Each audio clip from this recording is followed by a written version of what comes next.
एक मैया बोली गुरुजी, एक माँ बोली गुरुजी हमारे पति से हमारी लड़ाई बहुत होती है, बहुत झगड़ा होता, बहुत बहुत झगड़ा होता।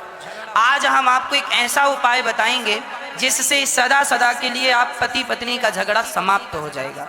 आज हम आपको ऐसा उपाय बताएंगे, बता दें। जिनका विवाह हो गया है सावधान होकर सुने, और जिनका नहीं हुआ वो भी सुने, भविष्य में ये बातें काम आएंगी। पति पत्नी को कैसे रहना चाहिए इस विषय पर हम थोड़ा सा प्रकाश डालेंगे, बहुत ज्यादा नहीं। अधिकांश हमारे भारत में देखा जाता है पति पत्नी में तू मैं चलती रहती है। हर महीने में एक बात को लेकर झगड़ा हो जाता है। कभी तो झगड़ा ऐसा होता है कि महीनों तक बोलचाल बंद होता है, पति पत्नी बोलती नहीं।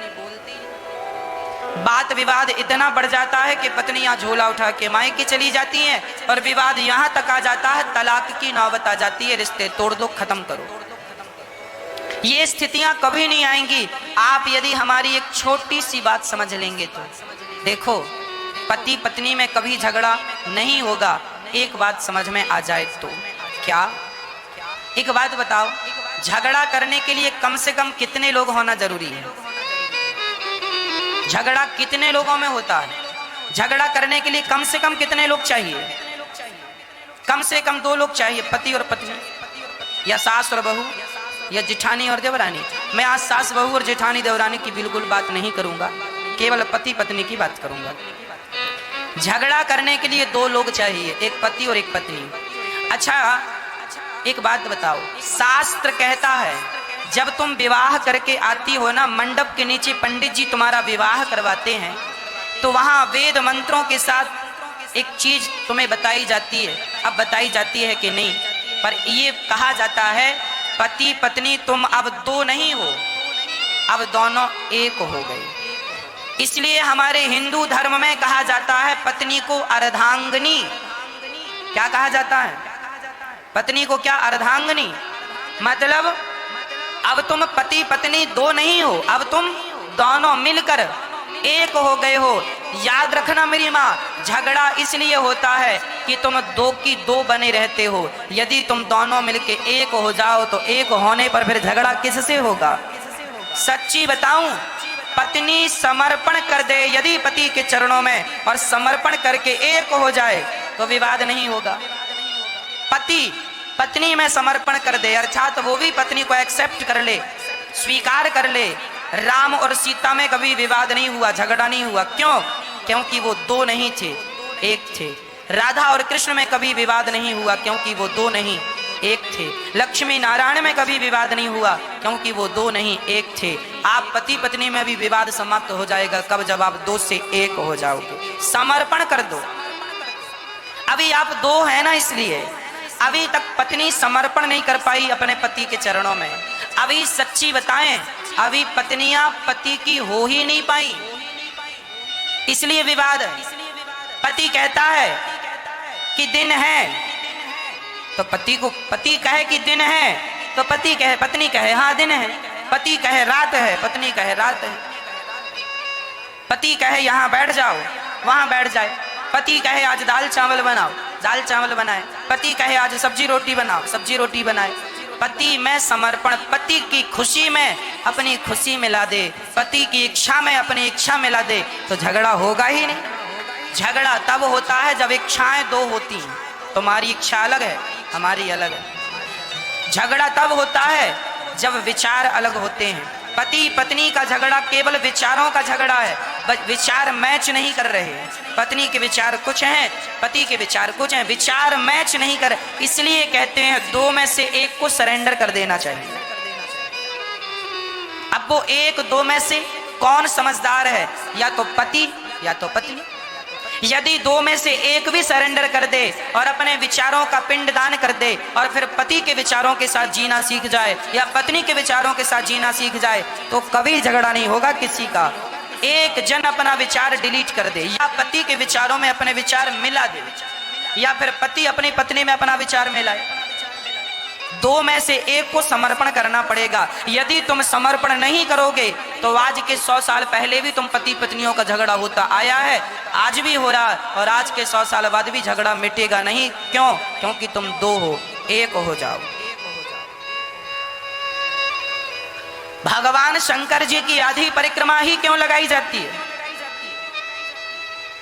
भगवान नारायण की 4 परिक्रमा होती हैं, राम जी की, कृष्ण जी की, परंतु शंकर जी की कितनी परिक्रमा होती हैं? कितनी? आधी। शंकर जी की आधी परिक्रमा, यूं जाओ और वापस आ जाओ, ये परिक्रमा शंकर जी की पूरी परिक्रमा नहीं होती। शंकर जी के मंदिरों में पूरी परिक्रमा नहीं लगाते, आधी लगाते। पता है ये बात की नहीं? नहीं? अच्छा, अब पता कर लो।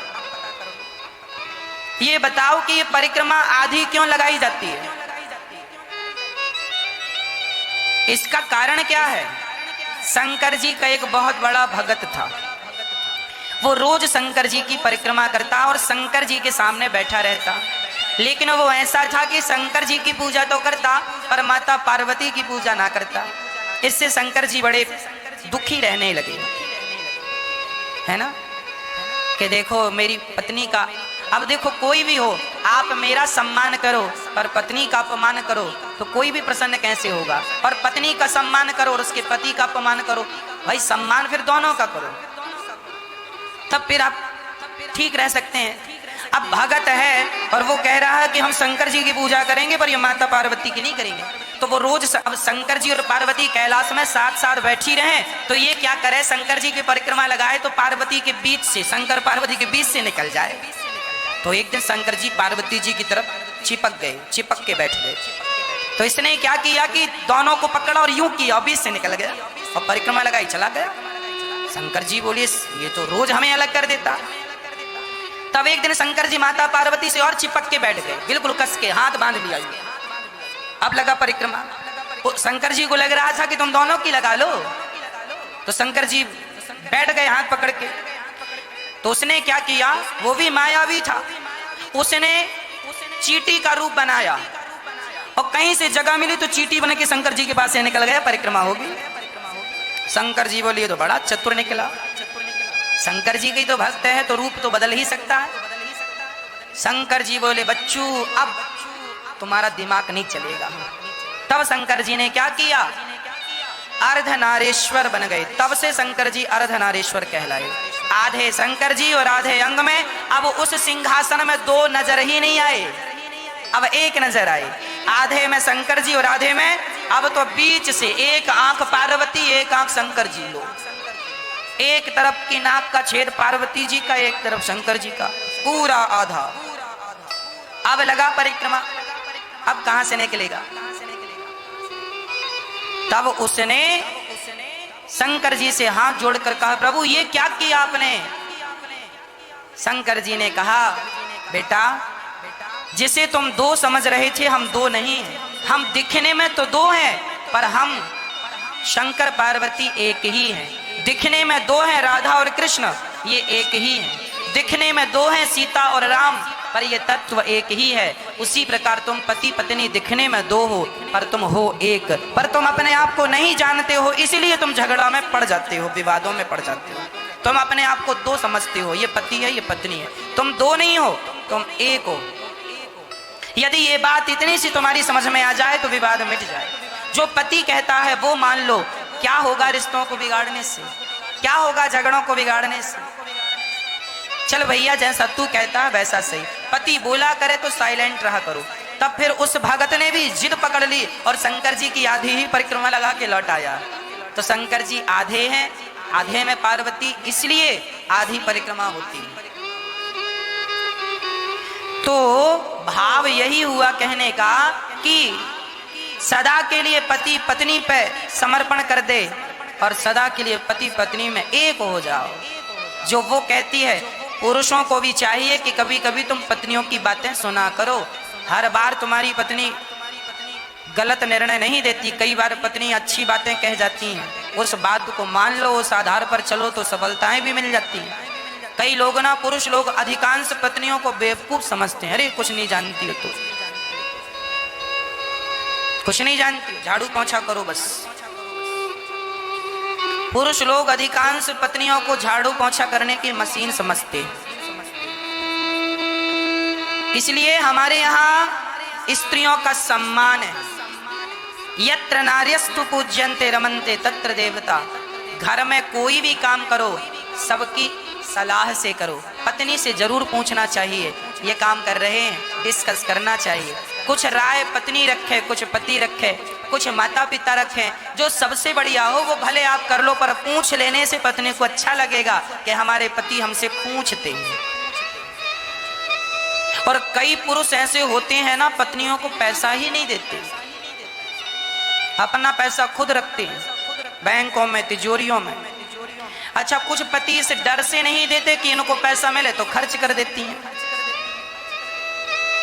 जबकि शास्त्र कहते हैं जितना भी पैसा कमाओ सारा पैसा लाके पत्नी के हाथ में दो। पत्नी को लक्ष्मी कहा जाता है। पत्नी को क्या कहा जाता है? लक्ष्मी। जो भी पैसा पुरुष कमाए सब ला करके पत्नी को दे। भले तुम बैंक में लाखों जमा कर दो, पर 1000 ही सही पत्नी को महीने में जो भी तुम्हें मिलता हो तुम भले बैंक में करो जमा, पर कुछ पैसा तुम्हें पत्नी, भले तुम 100 रुपए दो, पर पत्नी के हाथ में कुछ देना चाहिए। पत्नी के हाथ में देना एक प्रकार का सगुन माना जाता है, क्योंकि पत्नी लक्ष्मी है और लक्ष्मी से लक्ष्मी बढ़ती है। लक्ष्मी से लक्ष्मी बढ़ती है। अच्छा, एक स्त्री को लक्ष्मी कहते हैं और एक स्त्री को कुलक्षणी भी कहते हैं। ये कुलक्षणी कौन है? ये वो स्त्रियां होती हैं जो पति की कमाई 5000 है तो पत्नियां खर्चा 10,000 करती हैं। जिस घर की स्त्री अधिक खर्चीली होती है उस घर में कभी तरक्की नहीं हो सकती। घर में विकास तब होता है, घर तब संवरता है, घर तब सुधरता है, स्थितियां परिस्थितियां तब सुधरती हैं जब स्त्रियां 2 पैसा बचाने वाली हो। इसलिए हर स्त्री को पैसा बचाना चाहिए। पैसा तो पुरुषों को भी बचाना चाहिए, पर विशेष रूप से स्त्रियों को बचाना चाहिए, क्योंकि सारा पैसा स्त्री को यदि पुरुष देता है तो उसे बचा के रखना चाहिए। पुरुष पत्नी को पैसा देता ही नहीं तो फिर पुरुष की जिम्मेदारी है तुम पैसों को बचाओ। कल विपत्ति का समय आ जाए तो किसी के सामने हाथ फैलाने की जरूरत ना हो। गृहस्थ जीवन में 2 पैसा बचा के चलना ये भी एक समझदारी है। कल क्या जरूरत आ जाए, आज समय अच्छा है तो उड़ाए जा रहे हो, उड़ाए जा रहे हो, और कल मुसीबत आ गई तो फिर रोओगे। इसलिए कल की भी थोड़ी सी बचत आज से ही करना स्टार्ट कर दो। जल बिंदु निपाते न क्रमशः पूर्यते घटा। एक एक बूंद जल बचाने से घड़ा भर जाता है। एक एक बात याद करने से व्यक्ति विद्वान हो जाता है, और थोड़ा थोड़ा दान करने से व्यक्ति दानी हो जाता है, धर्मात्मा हो जाता। जल बिंदु निपाते न क्रमशः पूर्यते घटा सह हेतु सर्व विद्यानाम धनस्य च धर्मस्य च। धन और धर्म भी थोड़े थोड़े से बढ़ता है, इसलिए धन को बचाना जरूरी है। हाँ या ना? यदि 200 रुपए की साड़ी पहनने से तुम्हारा काम चल जाए तो 1000 रुपए की साड़ी में पैसा ना गवाओ। सादा जीवन, उच्च विचार, सादगी भरा जीवन हो। तुम्हारी पड़ोसन 10,000 की साड़ी पहनती है तो उसकी देखा देखी तुम ना करो। वो बेवकूफ है तो तुम भी बेवकूफ ही बनोगी क्या? कुछ लोगों के पास पैसा आ जाए ना तो उड़ाने लगते हैं, व्यर्थ में, फिजूल में, गलत। एक बार हम एक गांव में कथा करने गए तो वहां हमने देखा गांव में सबके पास 4 चक्के की गाड़ी, 4 व्हीलर। एक आदमी से हमने कहा, यार ये गांव तो बड़ा संपन्न है, सबके पास गाड़ियां हैं। बोले महाराज कोई गांव संपन्न नहीं है। तो हमने कहा ये गाड़ियां और घर भी सबने बढ़िया बनवा रखे हैं। बोले महाराज जी हमारे गांव से 4 लाइन निकली है, बड़ा हाईवे बना है, तो जमीनों के रेट बढ़ गए हैं, तो सब लोगों ने अपनी अपनी जमीनें बेच दी बड़े रेटों में। जिसकी 2 एकड़ थी सो 1 बेच दी, और बेच के क्या किया, गाड़ी ले आया। गाड़ी में चल रहे हैं बाबू, जमीन बेच बेच के गाड़ी खरीद रहे। इनके जैसा बेवकूफ कौन होगा? बाद में पूछना इनसे, डीजल पेट्रोल डलाने के पैसे हैं? ये खेती बेच बेच के गाड़ियां खरीद रहे हैं। मेरी माँ बाप दादों की प्रॉपर्टियां जो हैं वो जल्दी से बेचना नहीं चाहिए। हम शास्त्रों की नीतियां आपसे कह रहे हैं, आपके घर में जो जमीन जायदाद है उसे मत बेचो। जमीन जायदाद तब बिकती है जब बिल्कुल आखिरी स्थिति आ जाए, हाँ या ना। अब कोई ऑप्शन ना हो तब जमीन जायदाद बेचनी चाहिए। आपका कोई प्लॉट पड़ा हुआ है, जमीन जायदाद पड़ी है, बाप दादों की जमीनें हैं, आपने खरीदना है, खरीदते जाओ, बेचो मत। कल को मुसीबत में ये चीज काम आएगी। और तुम जो शौक कर रहे हो, गाड़ी घोड़ा बड़ा सा बंगला बना लिया खेती बेच के, ये तो तुम्हारी समझदारी नहीं है। अरे खेती मन लगा के करते, उसी से जो पैसा, हाँ खेती बेचो तो खेती से खेती ही खरीदो, माटी से माटी ही खरीदना चाहिए। यदि माटी से माटी नहीं खरीदा तो मिट्टी में मिल जाता है आदमी। एक सज्जन ने हमसे बताया, महाराज जी हमारे गांव में सरकार ने नहर बनवाई तो नहर का हम लोगों को पैसा मिला और सारी जमीनें चली गई, लगभग किसी की 2 एकड़ थी, किसी की 5 एकड़ थी, लगभग चली गई। तो सरकार ने मुआवजा दिया, पैसा दिया। तो कुछ लोगों ने तो क्या किया, उस पैसे को बैंक में जमा कर दिया, बोले ब्याज आएगा। और कुछ समझदार थे तो जमीन बिकी 1 एकड़, तो दूर जाके खरीद ली 4 एकड़, 4 एकड़ खरीद ली। तो लो, अब वो 4 एकड़ जमीन करोड़ों की है और तुम्हारे बैंक में जो तुमने ब्याज के लिए रखा था वो जस का तस है। समझदारी ये नहीं है, समझदारी ये है कि पैसा होए तो पैसे से 2 पैसा बचाओ, जमीन जायदाद खरीदो और उसमें बढ़िया सा अपने लिए घर बनवाओ, अच्छा सा सब कुछ हो। तो फिर आपके पास गाड़ी भी होनी चाहिए, सब कुछ हो। ये नहीं कि तुम जमीन जायदाद बेच बेच के तुम अपने शौक पूरे करो, अपनी इच्छाओं को पूरा करने के लिए मेहनत करो, जमीन जायदाद ना बेचो। बात समझ में आ रही है कि नहीं, हाँ या ना। हाँ, यदि तुम जमीन जायदाद बेच के अपने कारोबार को बढ़ा रहे हो, 1 का 2 कर रहे हो, तब तो ठीक है। 1 खेत बेच दिया और 4 खेत खरीद लिए, तब तो समझदार हो। और 1 बेच के और कुछ भी नहीं खरीदा तो आपके जैसा बेवकूफ कोई नहीं। इसलिए गृहस्थ जीवन में सब तरफ देख के चलना चाहिए। पति पत्नी को 2 पैसे की जरूरत भी पड़ती है, समाज में इज्जत भी बना के चलो, अच्छे व्यवहार बना के चलो, सब चीजों की जरूरत, चरित्र का ध्यान रख के चलो। चरित्र से गिर जाओगे समाज गालियां देगी, फलाना चरित्र से गिर गया। सब गृहस्थ में सब लगता है, सब कुछ। एक चीज से गृहस्थी नहीं चलती, सबसे चलती है। कहूँ मैं ऐसा ही है, केवल पति पत्नी से गृहस्थी नहीं चलती, इसके साथ साथ भी और कुछ लगता है, सब चलता है, सब लगता है। इसलिए हर गृहस्थ का धर्म है चारों तरफ देख के चलना चाहिए। जैसा चादर हो, जितना चादर हो उतना पांव पसारो, अधिक नहीं। तो प्यार तुम दोनों में जरूरी है, समर्पण तुम दोनों में जरूरी है। तो गोपियां कह रही हैं, श्याम सुंदर आप तो हमारे पति हैं, अब हम आपके सिवा भला कहाँ।